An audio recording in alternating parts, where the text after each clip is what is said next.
ជីវិតដូចសូរ្យអស់ស្នងគុតគិតមិនផុតពីភពដងងឹតសូនសូនរស់នៅខ្វះភាពកក់ក្ដៅស្រស់ស្រាយស្រទន់ដូចយុគយន្តនេះលងក្នុងភពអន្តការស្រមោលពីអាណិតក្នុងចិត្តអ៊ូអាប់ទ្រង់អាថប់ជីវិតផ្សារភ្ជាប់នឹងទុក្ខខាអស់សង្ឃឹមទៅហើយដែលលោកអាណាថាមានវាសនាធ្នមបីបងគឺជាអ្នកខុសមែនទេទើបលើមានធ្វើយ៉ាងនេះប្រកាន់ខឹងនឹងបងដែលស្រឡាញ់ចោលណៃបើមែននោះឲ្យបងសុំទោសបងខុសព្រោះជាងស្នេហ៍ស្រីមិនមើលស្រមកខ្លួនឯ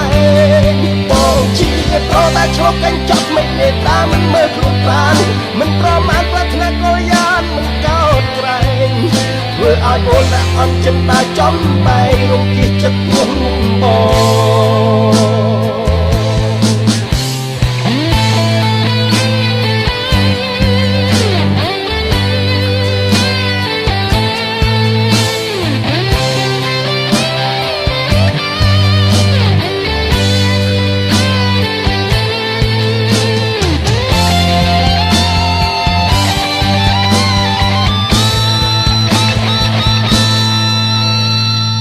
ជីវិតដូចសូរ្យអស់ស្នងគុតគិតមិនផុតពីភពដងងឹតសូនសូន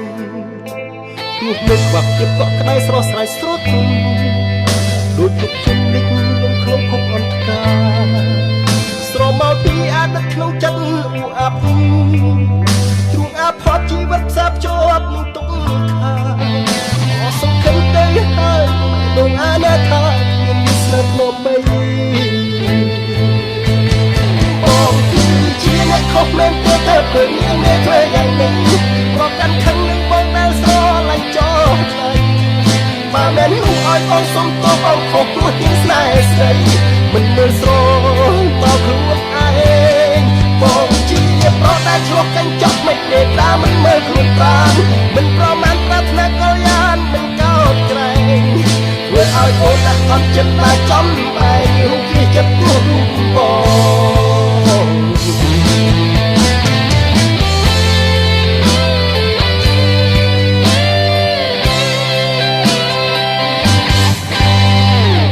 ឆ្លងកញ្ចក់ទាំងថ្មិចនេត្រាមិនមើលប្រាណថាជាអ្នកណាតែក៏លោភលួចប្រាថ្នាបបផាក្នុងសួនសួទី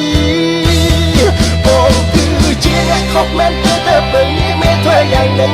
ប្រកាន់ខឹងនឹងបងដែលស្រឡាញ់ចោលដៃបើមែននោះឲ្យបងសុំទោសបងខុសព្រោះជាងស្នេហ៍ស្រីមិនមើលស្រមកខ្លួនឯងបងជាប្រតែឆ្លប់កញ្ចក់មិននេត្រាមិនមើលខ្លួនប្រាណមិនប្រមាថប្រាថ្នាកលយានមិនកោតក្រែងធ្វើឲ្យអូនដាក់អន់ចិត្តតែ